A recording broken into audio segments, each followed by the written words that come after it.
Are you stretching your way into a worse injury? Here are 5 critical mistakes that are locking your back pain in place. Let's go ahead and fix them. If you've been doing all the correct things for your lower back pain and still feel stuck, I want you to just stop and watch this. Because what gets recommended mostly for back pain is either incomplete, outdated, or just flat out counterproductive. I've worked with a lot of clients who have come to me after months or even years of trying things that just didn't stick. And almost every single time, and a lot of times they've been making at least 2 of the 5 mistakes I'm about to warrant. So I talked about this in a different video. If you didn't get a chance to watch it, just go ahead and watch that if you haven't had a chance yet. But listen, this is important. Stretching a tight lower back without building stability first is like loosening a tight wire on a bridge without any infrastructure. The body will just begin to re-tighten up. First, start with activation. Before you stretch, do 5 minutes of deep core work. Dead bugs, bridges, bird dogs. Get the stabilizers online first, then move through the range of motion. So mistake 1 is thinking we can just stretch the pain away. Going on to 2, just avoiding movement to protect yourself, right? Look, I get it. It's understandable. It hurts.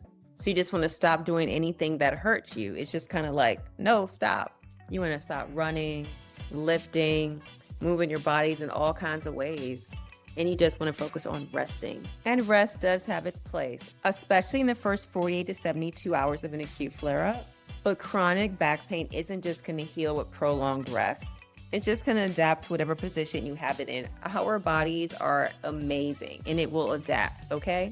And if you're just holding it in a position that feels guarded or just kind of stiff, it's just going to start feeling like that all the time and be like, this is my new normal.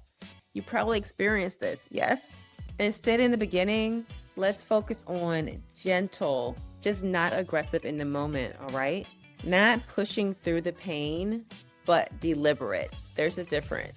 We want to listen to our body, but we still want to work on it, right? Instead, try using gentle, progressive, controlled movement instead. Not just pushing through the pain, but being more deliberate with it. Yeah? That deliberate daily movement will help tell your nervous system that you're safe. Mistake 3. So listen, treating your back without addressing your hips. Remember, we have that unit, how we're all connected. Your hips, your spine, just think of it as one, right?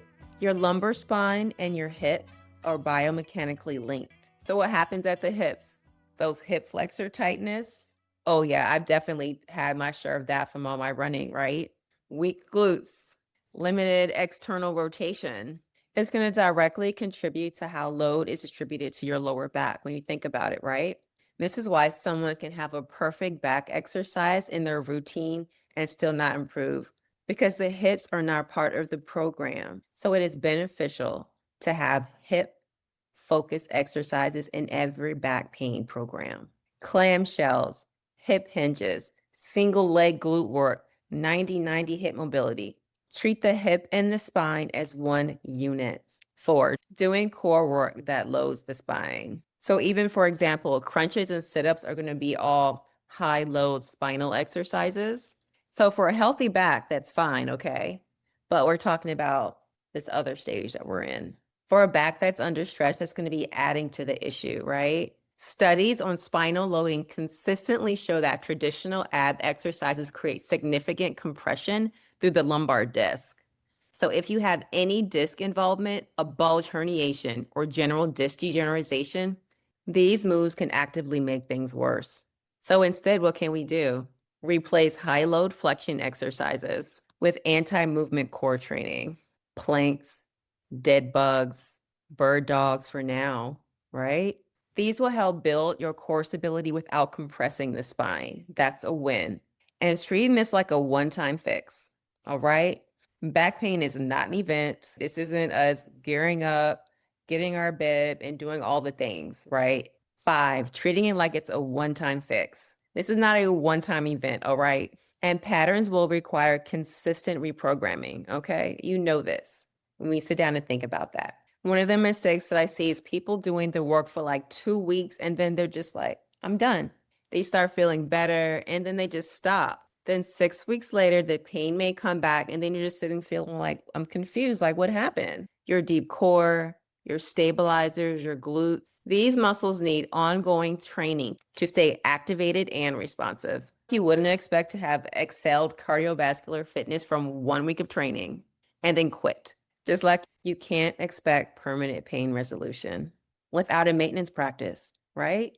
Build a sustainable 20-minute movement practice. You can do just 20 minutes 3 times a week, not as rehab, but more as like cross training for your performance. Think of it as a performance baseline, right?